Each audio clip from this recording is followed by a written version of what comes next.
പെരുന്നാളിന്റെ നിറവിലാണ് ഗൾഫ് രാജ്യങ്ങൾ. വിവിധയിടങ്ങളിലെ പള്ളികളിലും ഈദ്ഗാഹുകളിലും പ്രാർത്ഥനയ്ക്കുള്ള ഒരുക്കങ്ങളെല്ലാം തന്നെ പൂർത്തിയായി കഴിഞ്ഞു.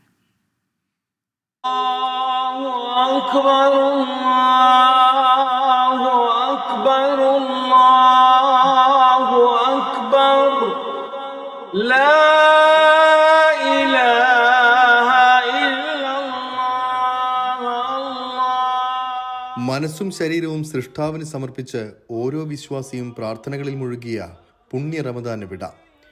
ഗൾഫ് നാടുകളിൽ വിശ്വാസികൾ ഇന്ന് ഈദുൽ ഫിത്തർ ആഘോഷിക്കും. ഒമാൻ ഒഴികെയുള്ള ഗൾഫ് നാടുകളിൽ റമദാൻ 30 പൂർത്തിയാക്കിയാണ് പെരുന്നാൾ വന്നെത്തിയത്. ഒമാനിൽ റമദാൻ 29 പൂർത്തിയാക്കിയാണ് പെരുന്നാൾ ആഘോഷിക്കുന്നത്. ഗൾഫ് നാടുകളിൽ എങ്ങുമുള്ള ആയിരക്കണക്കിന് പള്ളികളിലും ഈദ്ഗാഹുകളിലും പെരുന്നാൾ നമസ്കാരത്തിനുള്ള ഒരുക്കങ്ങൾ പൂർത്തിയായി കഴിഞ്ഞു. മക്കയിലും മദീനയിലുമുള്ള ഹറം പള്ളികളിൽ നടക്കുന്ന പെരുന്നാൾ നമസ്കാരത്തിൽ ആയിരക്കണക്കിന് വിശ്വാസികൾ പങ്കെടുക്കും. UAE-ലെയും പള്ളികളും ഈദ്ഗാഹുകളും ഒരുങ്ങിക്കഴിഞ്ഞു. രാവിലെ 6:15 മുതൽ UAE-ലെ വിവിധയിടങ്ങളിൽ പ്രാർത്ഥനകളും പെരുന്നാൾ നമസ്കാരവും ആരംഭിക്കും.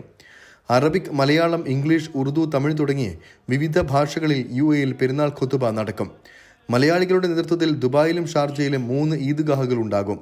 UAE-ൽ ദുബായിലും ഷാർജയിലും മാത്രമാണ് മലയാളത്തിലുള്ള ഈദ്ഗാഹിന് അനുമതി ലഭിച്ചിരിക്കുന്നത്. പെരുന്നാൾ നമസ്കാരത്തിന് 642 പള്ളികളും ഈദ്ഗാഹുകളും സജ്ജമാക്കിയതായി ഖത്തർ ഔഖാഫ് മതകാര്യ മന്ത്രാലയവും അറിയിച്ചിട്ടുണ്ട്.